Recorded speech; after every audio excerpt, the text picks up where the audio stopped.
Bismillahirrahmanirrahim.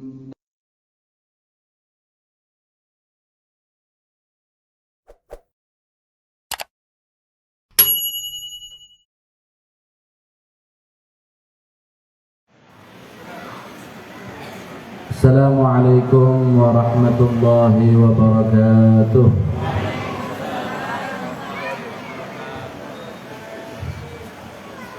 Bismillah walhamdulillah wassalatu wassalamu ala rasulillah Sayyidina maulana Muhammad bin Abdullah wa ala alihi wa ashabihi wa man tabi'a sunnatahu wa iqtada bihudah. Allahumma salli wa sallim wa barik ala Sayyidina Muhammadin al-Mahmud wa ala alihi wa ashabihi ahli al-fadli wal karam wal jud. Allahumma salli wa sallim wa barik alaihi wa ala alihi. Subhanaka la ilma lana illa ma 'allamtana innaka antal alimul hakim. Rabbi shrah li sadri wa yassir li amri wa hlul 'uqdatam min lisani yafqahu qawli, amma ba'd. Alhamdulillah Rabbil Alamin. Di pagi hari yang mulia ini Allah subhanahu wa ta'ala masih mentakdir kita untuk kita berkumpul, duduk bersama, saling bertemu di dalam majlis yang mudah-mudahan mendapatkan rahmat Allah subhanahu wa ta'ala. Mudah-mudahan menambahkan rasa cinta kita kepada Rasulullah sallallahu alaihi wasallam. Majlis yang diadakan dalam rangka memperingati Maulid Nabi Muhammad sallallahu alaihi wasallam. Hadirin sekalian yang dirahmati oleh Allah subhanahu wa ta'ala, majlis jamaah majlis duha. Dalam pagi hari ini kita memperingati Maulid Nabi Muhammad sallallahu alaihi wasallam. Rasulullah sallallahu alaihi wasallam adalah sosok manusia yang sangat penting dalam hidup seluruh umat manusia. Manusia ini yang lahirnya menjadi satu tonggak sejarah penting bagi peradaban umat manusia. Manusia yang mana dikatakan kelahirannya menggoncangkan arasy Allah subhanahu wa ta'ala. Manusia yang menjadi makhluk yang paling utama di sisi Allah subhanahu wa ta'ala, lebih afdal bahkan daripada dunia seisinya, bahkan lebih afdal daripada surga dan neraka sekalipun, yaitu Nabi kita Muhammad sallallahu alaihi wasallam. Hadirin sekalian dirahmati oleh Allah subhanahu wa ta'ala, ini panitia menyiapkan temanya gitu. Jadi saya jadi pembicara, nggak dikabari, moro-moro ada bannernya, wis ono temanya. Temanya Rasulullah sallallahu alaihi wasallam sebagai teladan. Naam, betul memang. Kalau kita teliti, kalau kita baca, Rasulullah sallallahu alaihi wasallam adalah teladan yang paling sempurna. Kalau kita insya Allah, apalagi wali murid sekolah SDIT, insya Allah ayatnya semuanya sudah hafal. Allah subhanahu wa ta'ala berfirman, laqad kana lakum fi rasulillahi uswatun hasanah liman kana yarjullaha wal yawmal akhir wa dzakarallaha katsiran. Kalau ditanya, insya Allah semua ayatnya sudah hafal. Ibu-ibu hafal ayatnya? Hafal apa enggak? Hafal semuanya. Cuman apa kita tahu makna yang ada di dalam ayat ini? Ini kita akan bahas sedikit tentang ayat laqad kana lakum fi Rasulillahi uswatun hasanah. Nah, ini ketok biar kelihatan iki ustadze Mas Yong ini tapi ono isine, ya. Nah, jadi sing ngundang gak sia-sia. Dudukno iki. Nah, ada masalah itu. Karena apalagi di zaman sekarang Rasulullah SAW pernah mengatakan idza zaharatil bid'ah falyudhhiril alim ilmahu. Kalau sudah muncul bid'ah, muncul kesesatan, kata Rasulullah, maka orang yang punya ilmu, orang yang alim harus menampakkan keilmuannya. Jangan sembunyi-sembunyi. Jadi bukan kita bermaksud untuk pamer ilmu, bukan. Sampai misalnya punya anak atau punya keluarga misalnya yang punya ilmu ditampilkan, nggak ada masalah. Atau orang alimnya menunjukkan keilmuannya bukan dengan maksud untuk pamer, nggak ada masalah. Bahkan itu harus di zaman yang seperti ini. Supaya apa? Supaya orang tidak salah untuk menjadikan panutan. Ini masuk dalam tema kita, panutan Rasulullah SAW. Karena kalau sudah yang bukan orang yang alim, bukan orang yang mengerti agama yang dijadikan sebagai panutan, sebagai sandaran, maka nanti orang-orang akan ittakhadhu ru'usan juhalan. Mereka akan mengambil pemimpin-pemimpin atau seorang tokoh-tokoh yang mereka tidak mengerti dalam urusan agama. Tidak ada panjang lebar. Allah Subhanahu wa taala berfirman dalam Al-Qur'an, laqad kana lakum fi Rasulillahi uswatun hasanah. Kalau kita bahas secara bahasa, di sini Allah Subhanahu wa taala mengawali dengan kalimat laqad. Ini sing arek pondok yang atau pernah belajar nahwu mestinya paham. Diawali dengan lam. Lam ini lamul ibtida, juga lamut taukid, artinya menunjukkan sungguh-sungguh. Setelahnya juga pakai lafaz qad. Qad itu kalau masuk pada fi'il madhi artinya juga menunjukkan tahqiq, taukid, menunjukkan sangat benar-benar. Artinya di sini seakan-akan Allah Subhanahu wa taala ketika menyebutkan ayat ini, Allah ingin menunjukkan keseriusan bahwa apa yang akan disampaikan setelahnya ini adalah hal yang sangat penting. Allah Subhanahu wa taala mengawali dengan laqad, benar-benar, sungguh-sungguh apa yang akan aku sampaikan ini adalah suatu kebenaran. Seakan-akan apa yang akan disampaikan ini adalah sesuatu yang sangat penting, yang banyak umat akan lupa tentang hal ini, sehingga perlu diberikan kata-kata penegasan di awalnya. Laqad kana lakum, benar-benar ada pada kalian, artinya di antara kalian. Rasulullah SAW itu ada di antara kita. Wa'lamu anna fikum Rasulullah. Ketahuilah bahwasanya di antara kita, di tengah-tengah kita ini ada Rasulullah Sallallahu Alaihi Wasallam. Artinya Rasulullah Sallallahu Alaihi Wasallam yang diutus oleh Allah Subhanahu Wa Taala adalah merupakan golongan kita, sama dengan kita manusia. Laqad kana lakum fi Rasulillah. Kemudian yang kedua, Allah Subhanahu Wa Taala menegaskan di sini laqad kana lakum fi Rasulillah. Ada pada kalian fi Rasulillah, di dalam diri Rasulullah Sallallahu Alaihi Wasallam. Di sini ulama membahas bahwasanya Allah Subhanahu Wa Taala ketika menyebutkan ayat ini, beliau Allah Subhanahu Wa Taala mengatakan fi Rasulillah, pada diri Rasulullah Sallallahu Alaihi Wasallam, bukan fi solati Rasulillah, bukan fi siyami Rasulillah, bukan fi qiyami Rasulillah. Artinya apa? Artinya pada diri Rasulullah, bukan ketika sholatnya Rasulullah, bukan pada puasanya Rasulullah, tapi pada diri Rasulullah, yang artinya beliau sallallahu alaihi wasallam merupakan panutan bagi kita dari segala sisi, dari segala aspek. Kalau Allah Subhanahu wa taala mengatakan laqad kana lakum fi sholati Rasulillah, artinya kita harus nyontoh Rasulullah, pas sholatnya kita nyontoh Rasulullah.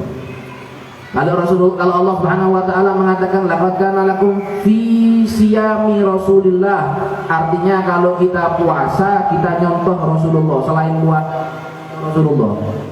Tapi ini Allah Subhanahu wa taala mengatakan fi Rasulillah, pada diri Rasulullah, yang artinya segala aspek kehidupan Rasulullah adalah uswatun hasanah, contoh yang baik untuk kita.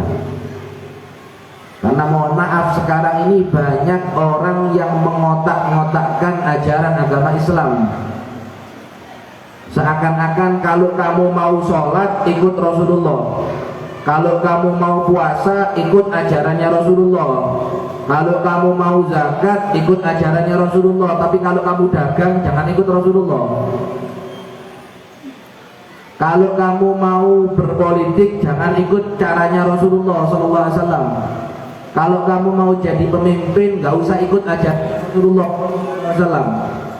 Seakan-akan dibagi-bagi seperti itu. Padahal Allah Subhanahu wa taala menegaskan laqad kana lakum fi Rasulillah, pada diri Rasulullah sallallahu alaihi wasallam. Apapun itu, apapun yang ada pada Rasulullah, perbuatannya Rasulullah, perkataannya Rasulullah, maupun pengakuannya daripada Rasulullah sallallahu alaihi wasallam adalah sunnatun min sunnati Rasulillah sallallahu alaihi wasallam. Semua ajaran Rasulullah, semua perbuatan Rasulullah sallallahu alaihi wasallam adalah uswatun hasanah, contoh yang baik untuk kita. Karena mohon maaf, sekarang ini kita ini alhamdulillah kalau masalah ilmu banyak, bisa kita mencari ilmu dengan mudah. Kalau masalah misalnya buku-buku literasi, alhamdulillah sekarang sudah banyak tersebar. Mau cari buku, mau cari terjemah kitab apapun, insya Allah ada. Tapi yang kita sekarang kekurangan, wahai hadirin hadirat, ibu-ibu yang dimuliakan oleh Allah Subhanahu wa taala, adalah kita kekurangan sosok panutan di dalam hidup kita. Yang kurang ini adalah sosok panutan yang menjadikan atau yang kita jadikan sebagai panutan dalam hidup kita. Allah Subhanahu wa taala itu menurunkan Al-Qur'an sebagai panutan, buku panduan bagi kita. Alif Lam Mim dzalikal kitabu la raiba fihi hudan lil muttaqin. Al-Quran ini adalah hudan, petunjuk bagi orang-orang yang bertakwa. Ibarat sampean beli mobil, sampean beli mobil Kijang, Innova atau apa, pasti ketika beli mobil itu dapat yang namanya buku panduan. Kalau sampai kilometer sekian harus servis.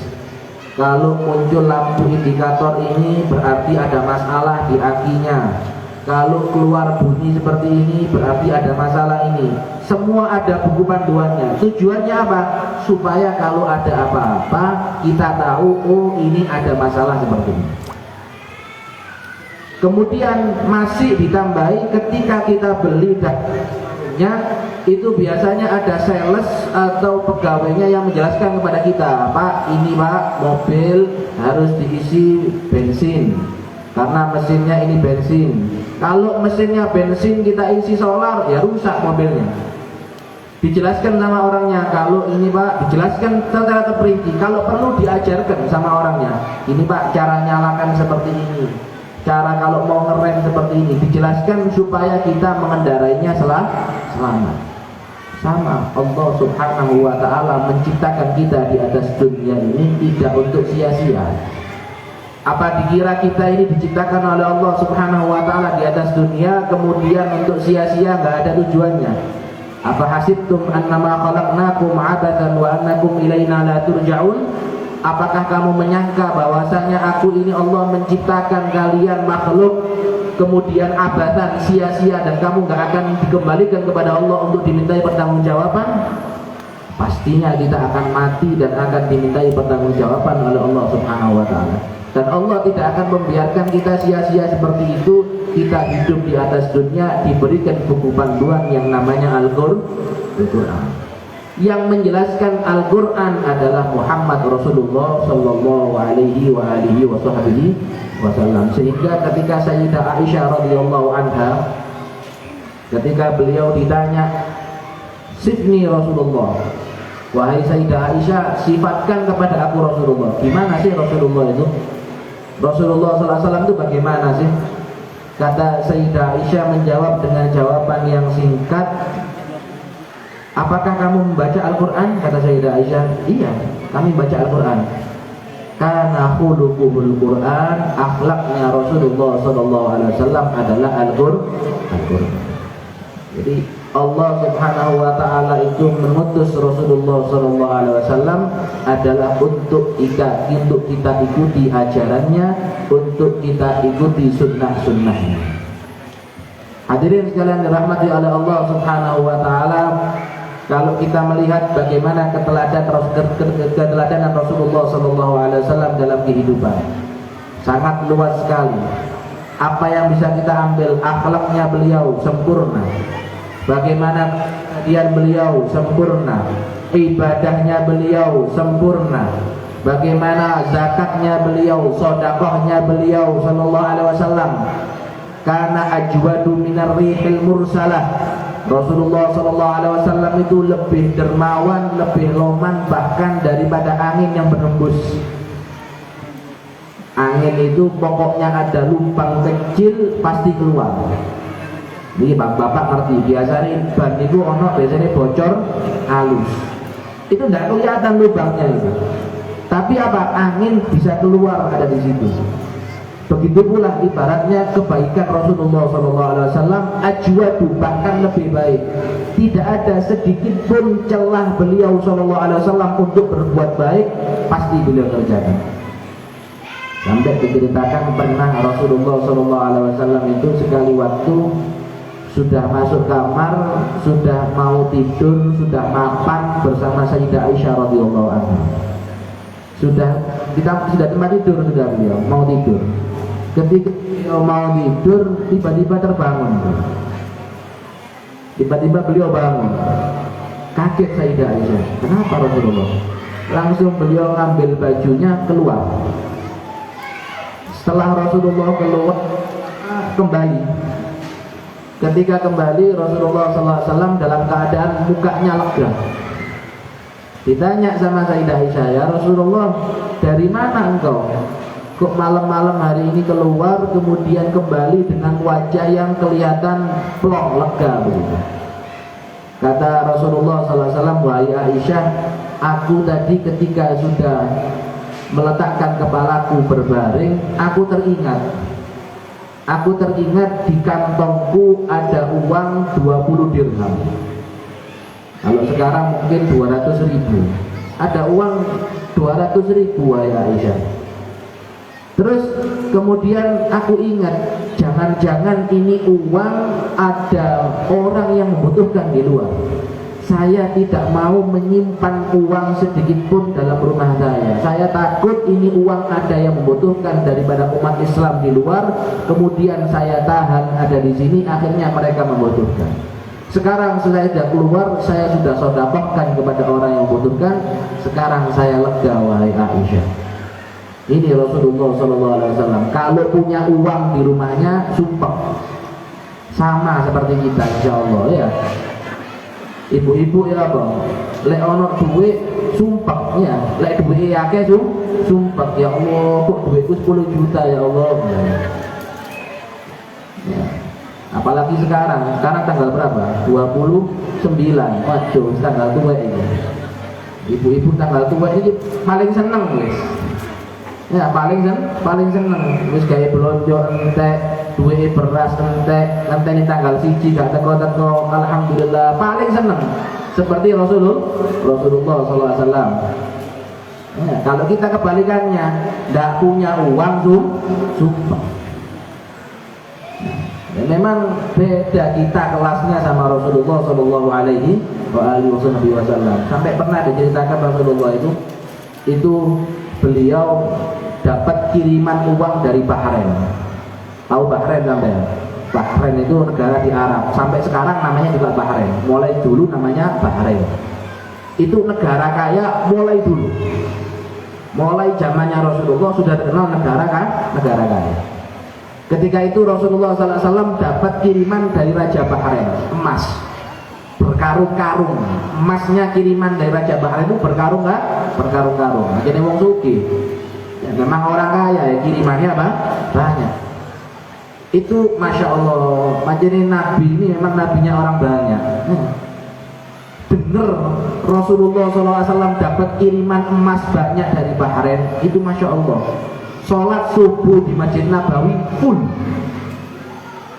Nah, jadi masih sahabat itu ya doyan duit kadang-kadang. Jadi sampean misalnya ibu-ibu doyan duit misalnya ya, kok bapaknya oleh bayaran ditagih, sekarang kok mulai biyen dari dulu memang orang itu suka uang.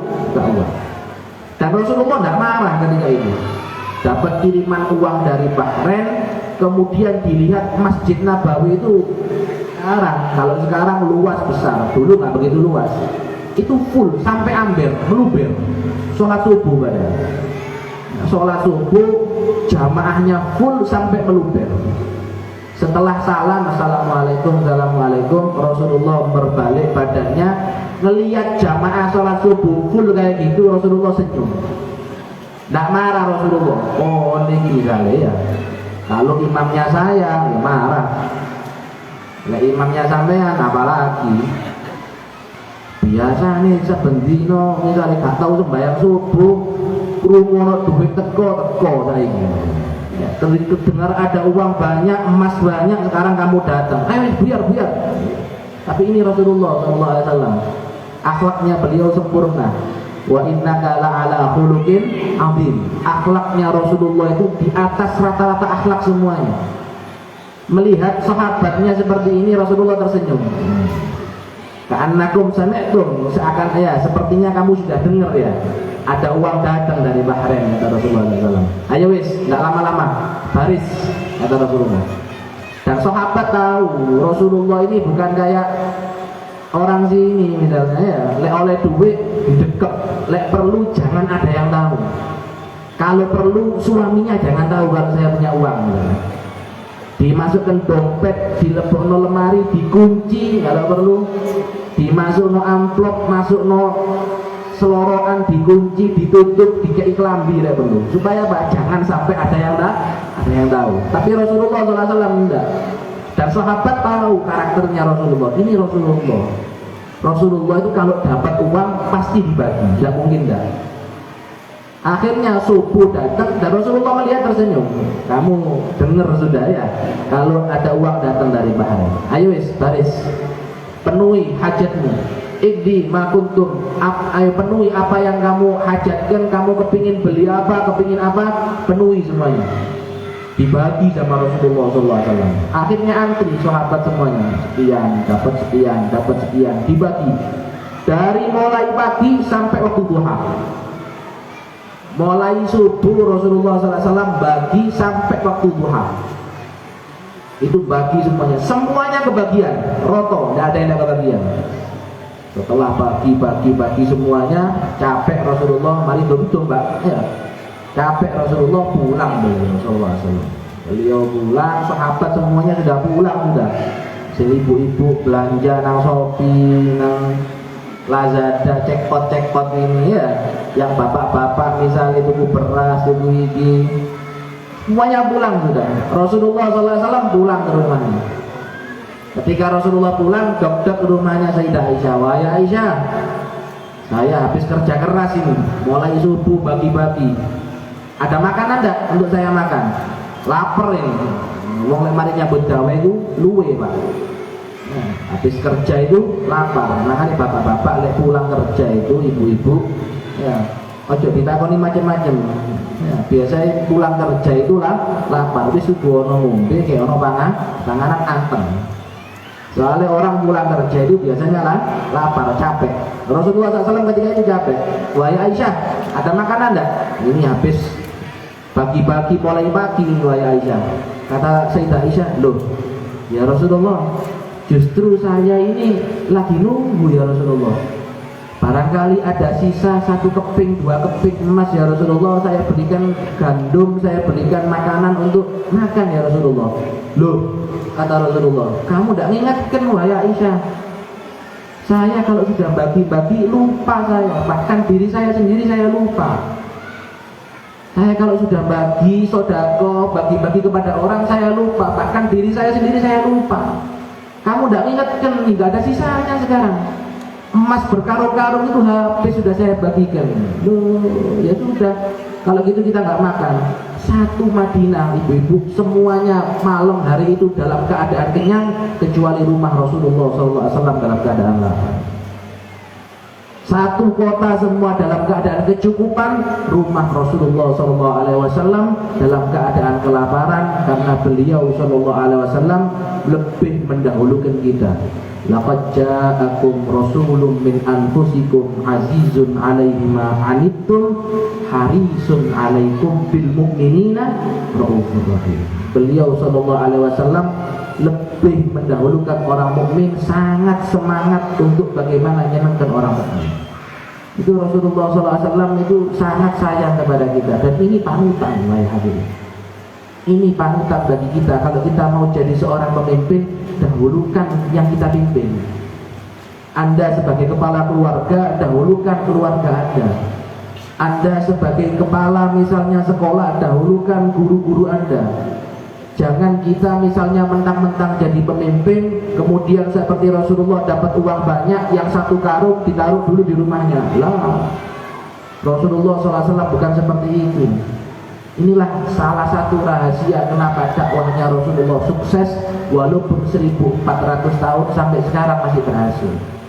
Karena beliau menjadi sosok tauladan, beliau menjadi sosok panutan, dan beliau orang yang pertama mengerjakan hal itu. Sehingga Rasulullah SAW misalnya ketika nyuruh sholat, gak usah ruwet Rasulullah. Cukup beliau mengatakan, "Shollu kama ra'aitumuni usolli." Sholatlah kamu seperti kamu lihat aku sholat. Kalau kamu mau lihat sholat, ikut sholatku, kata Rasulullah SAW. Ketika beliau memerintahkan untuk haji, beliau mengatakan, "Khudhu anni manasikakum." Manasik kamu, cara hajinya kamu, ikuti caraku, kata Rasulullah SAW. Sebelum beliau mengatakan, beliau sudah mengerjakan hal itu, wahai hadirin. Sampai pernah beliau SAW ketika itu diceritakan ada sahabat namanya Abu Hurairah. Abu Hurairah ini ya cikal bakalnya santri zaman sekarang. Abu Hurairah itu termasuk daripada namanya Ashabus Suffah. Ashabus Suffah itu orang yang nyantri sama Rasulullah, tinggalnya ada di serambinya masjid. Dia makan kalau Rasulullah makan. Dia dapat uang kalau Rasulullah dapat uang. Wis hidupnya di masjid juga, ngikuti dakwahnya Rasulullah. Ketika itu Abu Hurairah lagi kelaparan. Ketika itu Abu Hurairah lagi kelaparan. Kemudian ya orang lapar, ya apa caranya?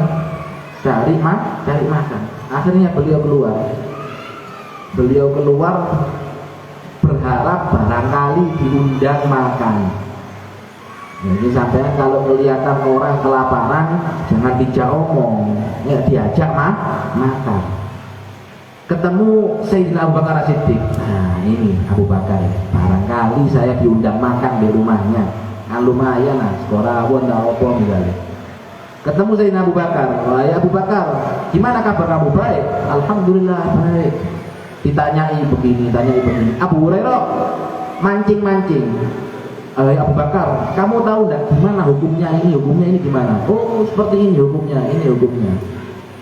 Karepe Abu Hurairah barangkali diajak makan.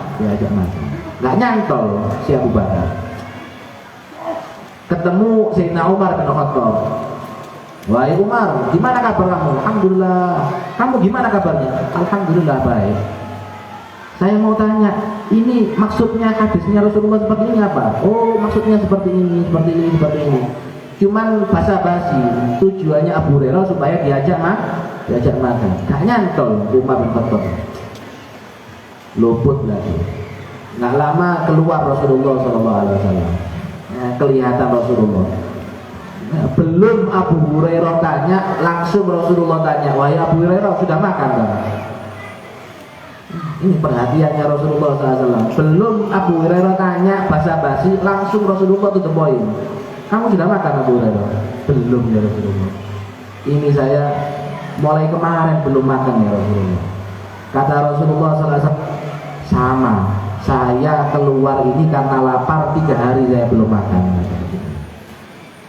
Sama, saya ini keluar ini karena lapar, 3 hari saya belum makan, kata Rasulullah. Ayo ikut saya, kita nyari makan. Diajak semuanya. Abu Bakar juga diajak, Umar juga diajak. Lapar semuanya ini sahabat. Karena sahabat itu hidupnya nggak semuanya kecukupan, wahai hadirin. Makanya nggak gampang jadi sahabatnya Rasulullah SAW. Hati-hati sampean. Ya, jangan sampai mencaci sahabatnya Rasulullah. Jangan sampai menghinakan istri-istrinya Rasulullah SAW. Perjuangannya mereka dibanding dengan perjuangannya kita nggak ada apa-apanya. Kalau kita bandingkan perjuangan kita dengan perjuangannya sahabat Nabi, perjuangannya istri Nabi, perjuangannya ahlul baitnya Nabi, nggak ada apa-apanya. Bagaimana tadi dikatakan satu Madinah kenyang, keluarganya Rasulullah dalam keadaan lapar. Akhirnya keliling Rasulullah, keliling ke rumah-rumah sampai ke rumahnya Sayyidah Aisyah. Ditanya, ada makanan wahai Aisyah? Nggak ada ya Rasulullah. Ada ini susu 1 botol begitu atau 1 wadah begitu ya Rasulullah. Tapi ini jatahnya cucumu Hasan dan Husain. Biasanya jam segini dia datang nanti minum susu, ini jatahnya Hasan dan Husain ya Rasulullah. Kata Rasulullah, nggak apa-apa, sudah keluarkan susunya. Dikeluarkan susu itu sama Sayyidah Aisyah. Kemudian beliau SAW mendoakan susunya. Ini mujizatnya Rasulullah SAW. Faminha takfirul qalil wa bur'ul alil wa taklimul hajar wa ta'atus syajar. Termasuk mujizatnya Rasulullah, barang yang sedikit bisa jadi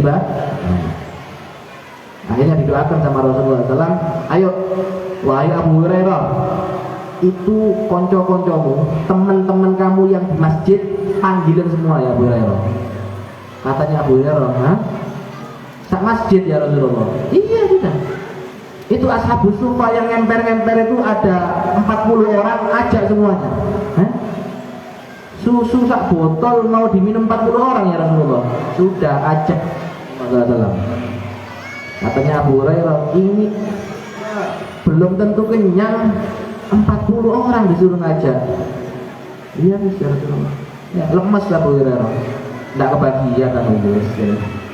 Akhirnya dipanggil, semua dipanggil sama Rasulullah SAW. Dipanggil. Kata Abu Hurairah, kemudian susu itu dikasihkan kepada Rasulullah SAW. Ya Rasulullah, silahkan minum. Oh enggak, kata Rasulullah. Ayo kamu dulu yang minum. Ya, 1 orang daripada ashabus sufa disuruh minum. Dideloi ya yang Abu Hurairah. Tak ini. Digelogok sama orang itu, memang lapar semuanya. Digelogok 1, 2, 3 begitu. Kemudian kata Rasulullah, teruskan sampai kenyang. Sudah ya Rasulullah, sampai kenyang. Sudah ya Rasulullah. Ganti satunya. Diurut. Itu susu yang cuma 1 botol tidak habis-habis Bu. Dibuat 40 orang tidak habis-habis. Coba sekarang sih enak sampean ya. Susu tuku SGM misalnya sak botol sampai entek. Iki bapak-bapak ngeluh betulan tuku susu maneh, dorong entek ngombe susu maneh ya.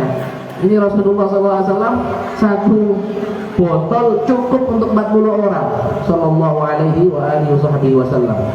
Diminum lagi. Kata Abu Hurairah, udah entek ini. Sampai habis. Sampai terakhir kemudian Abu Hurairah disuruh minum. Minum Abu Hurairah. Engkau dulu ya Rasulullah. Enggak, kamu dulu yang minum. Disuruh minum. Ya, setelah diminum sedikit Abu Hurairah. Yang banyak wahai Abu Hurairah sampai kenyang. diminum lagi sampai kenyang ya Rasulullah. Sudah kenyang ya Rasulullah, wis full ini, sudah penuh ini ya Rasulullah. Baru kemudian diambil sama Rasulullah, diminum susu sisanya 40 orang tadi. Setelah diminum 40 orang itu wadahnya terakhir, baru Rasulullah SAW sambil beliau mengatakan sayyidul qaum akhiruhum syurba. Pemimpin suatu kaum itu adalah yang terakhir minumnya. Pemimpin itu menikmatinya terakhir, kata Rasulullah. Pemimpin itu Bu, yang menikmatinya terakhir. Kalau baru jadi pemimpin mau nikmat, kalau baru jadi pemimpin kepingin enak, ya jangan jadi pemimpin. Nggak mungkin akan jadi pemimpin yang baik. Kalau baru jadi pemimpin udah pingin enak, udah pingin ganti mobil yang baru, udah pingin ganti HP yang baru, maka jangan harapkan dia jadi pemimpin yang baik. Sayyidul qaum, kata Rasulullah, akhiruhum syurba, adalah yang terakhir meminum. Ini keteladanan Rasulullah Shallallahu Alaihi Wasallam. Dan para sahabat Nabi adalah orang-orang yang paling sempurna mengikuti Rasulullah SAW.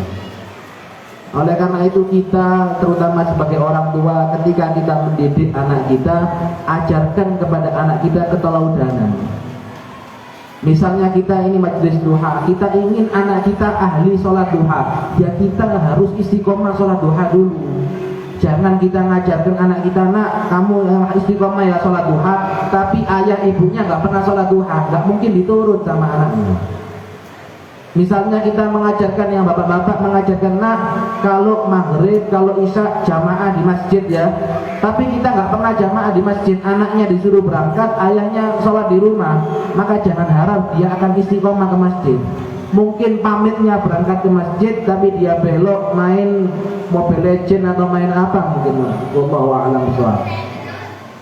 Kalau misalnya ibu-ibu pengen anaknya menutup aurat pakai kerudung yang bagus, putri-putrinya, ya kita sebagai orang tua, ibu-ibu harus menutup aurat terlebih dahulu. Ini keteladanan yang diajarkan oleh Rasulullah Shallallahu Alaihi Wasallam. Sallu kama ra'aitumuni usolli, kata beliau. Sholat kamu seperti engkau melihat aku sholat. Sekarang kita ini kekurangan sosok tauladan yang mengajarkan, tauladan contoh panutan bagi anak-anak kita. Kalau kita tanya misalnya anak-anak kita idolanya siapa, jarang di antara anak kita yang idolanya Rasulullah SAW. Jarang di antara putri-putri kita yang idolanya Fatimah Zahra misalnya. Jarang di antara anak-anak kita misalnya yang idolanya Abu Bakar As-Siddiq, Umar bin Al-Khattab misalnya, Umar bin Abdul Aziz dan sebagainya, orang-orang soleh. Justru yang diidolakan mereka adalah naudzubillah min dzalik, mungkin orang-orang kafir, pemain sepak bola, artis, penyanyi. Kalau sudah idolanya mereka, pasti mereka akan mengikuti. Orang itu kalau sudah yang dijadikan panutan si fulan, maka dia pasti akan berusaha untuk meniru si fulan. Lagu yang didengarkan, ya lagu-lagunya si fulan. Tidak mungkin dia akan mendengarkan qiraah, tilawah dan sebagainya. Kenapa? Idolanya penyanyi, idolanya pemain sepak bola, rambutnya dibuat model seperti ini, moha misalnya, dikai jalan itu model ini misalnya ya. Lah yang ditiru seperti itu, akhirnya apa? Ya potongan rambut anak kita seperti itu. Kenapa? Idolanya mereka seperti itu. Ketika orang mengidolakan seseorang, pasti dia akan berusaha untuk mencontoh orang itu. Oleh karena itu, ajarkan kepada anak-anak kita untuk mengidolakan Rasulullah Shallallahu Alaihi Wasallam. Oleh karena itu diajarkan oleh Nabi Sallallahu Alaihi Wasallam, alimu auladakum salasa khisal.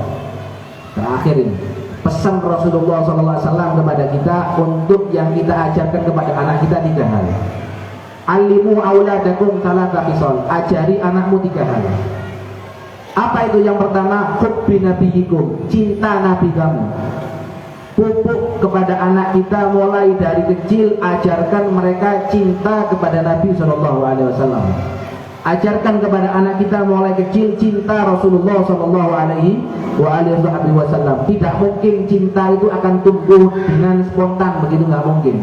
Kalau tidak mulai kecil, anak-anak diajarkan sejarahnya Rasulullah, diajarkan akhlaknya Rasulullah, maka tidak mungkin dia akan tumbuh rasa cinta kepada Rasulullah Shallallahu Alaihi Wasallam. Kalau kata peribahasa Indonesia, tak kenal maka tak sayang. Kalau kita tak kenal sama Rasulullah, tidak mungkin kita akan cinta sama Rasulullah SAW. Kalau anak kita tidak kenal sama Rasulullah, jangan berharap anak kita akan cinta sama Rasulullah SAW. Kalau yang dikenal artis-artis, ya cintanya sama artis. Kalau yang dikenal pemain sepak bola, ya cintanya sama pemain sepak bola. Kalau kenalnya sama Rasulullah, kenalnya sama sahabat Nabi Muhammad, kenalnya kepada keluarga Nabi Muhammad, maka yang dia cinta adalah mereka-mereka radhiyallahu taala anhum wa ardhahum. Yang pertama, hubbi nabiyikum, cinta kepada nabi kalian. Yang kedua, wa hubbi ali baitihi, cinta kepada keluarga Nabi Muhammad. Tanamkan kepada anak kita untuk mencintai keluarga Rasulullah SAW. Mulai dari kecil ajari, kenalkan siapa itu Fatimah Zahra, siapa itu Al-Talib, siapa itu Al-Hasan wal Husain, siapa itu Sayyidah Aisyah radhiyallahu anha, siapa itu Sayyidah Hafsah, siapa itu Sayyidah Maimunah, siapa itu istri-istri Rasulullah, siapa itu Sayyidah Khadijah binti Khuwailid.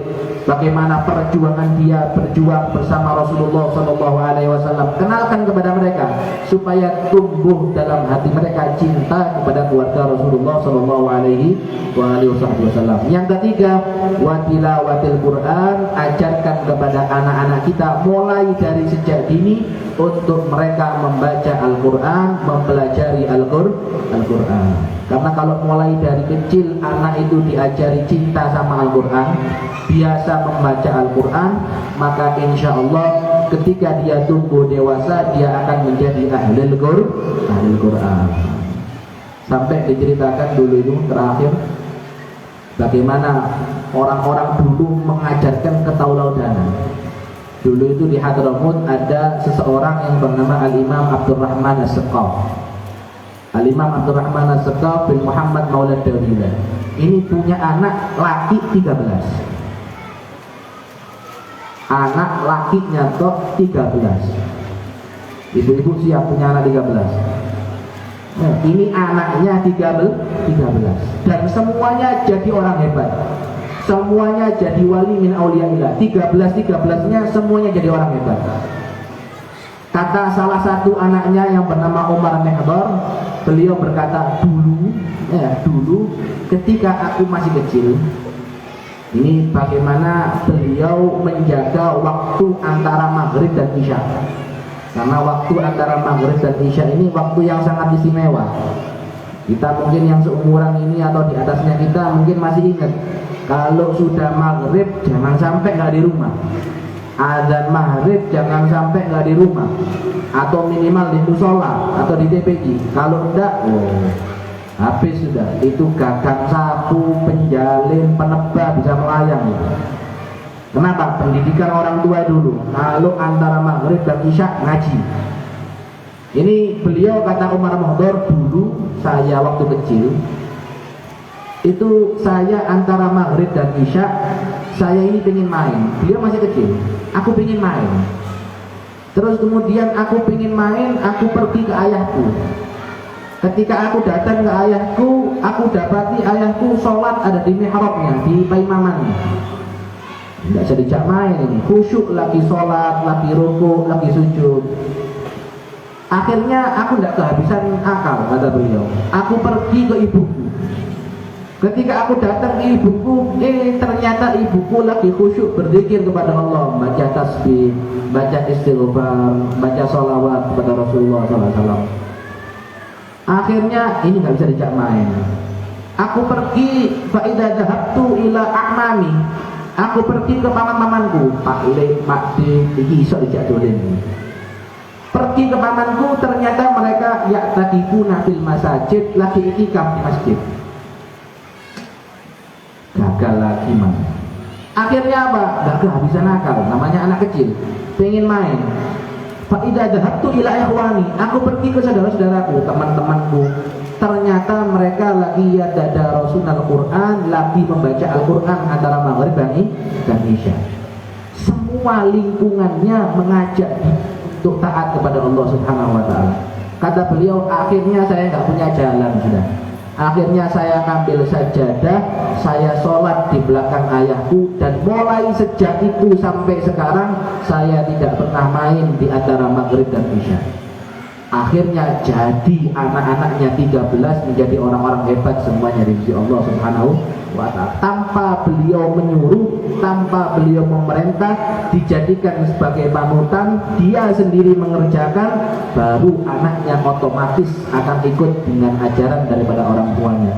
Kita mengajarkan anak kita, ayo nak, misalnya kalau sekarang kan enggak, antara maghrib dan isya, kalau saya ke bapak saya lagi lihat berita TV One, Metro TV misalnya, bahas capres misalnya ya, ini koalisi, bapaknya lagi nonton TV.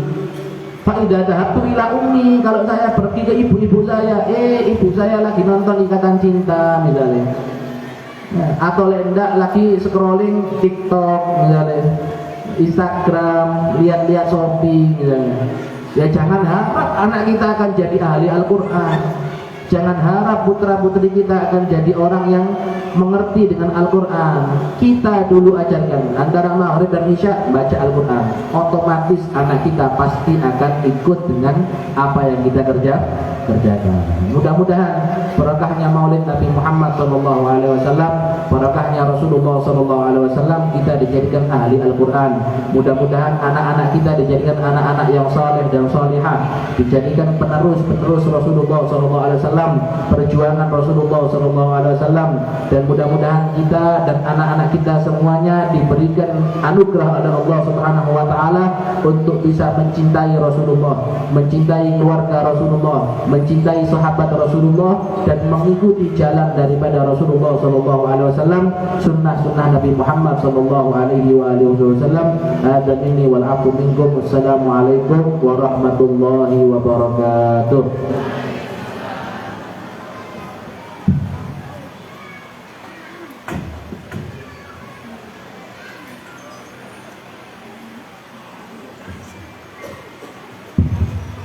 Minta doa.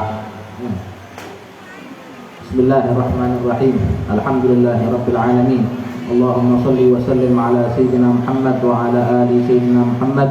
Salatan min jami'il ahwali wal afat, taqdina biha jami'al hajat, tarfa'na biha indaka ala darajat, tuballighuna biha aqsal ghayat min jami'il khairat fil hayati ba'da al-mamat. اللهم إنا نسألك العفو والعافية والمعافاة الدائمة في الدين والدنيا والآخرة. اللهم اغفر لنا ولوالدينا وارحمهم كما ربيانا صغارا. اللهم إنا نسألك الخير كل عاجله وآجله ونعوذ بك من شر كل عاجله وآجله ونسألك من خير ما سألك منه عبدك ونبيك محمد صلى الله عليه وسلم ونعوذ بك من شر ما استعاذ منه عبدك ونبيك محمد صلى الله عليه وسلم. اللهم ارزقنا فهم النبيين وحفظ المرسلين وسرعة إلهام الملائكة المقربين. اللهم اغننا بالعلم وزينا بالحلم وأقمنا بالتقوى وجملنا بالعافية. ربنا لا تزغ قلوبنا بعد إذ هديتنا وهب لنا من رحمة إنك أنت الوهاب. ربنا افتح بيننا وبين قومنا بالحق وأنت خير الفاتحين. ربنا هب لنا من أزواجنا وذرياتنا قرة أعين واجعلنا للمتقين إماما. اللهم أخرج من قلوبنا كل قدر الدنيا وكل محل الخلق يميل بنا إلى معصيتك أو يشغلنا عن طاعتك أو يحول بيننا وبين تحقق معرفتك الخاصة ومحبتك الخالصة. وصلى الله على سيدنا محمد النبي الأمي وعلى آله وصحبه وسلم والحمد لله رب العالمين. سر الفاتحة.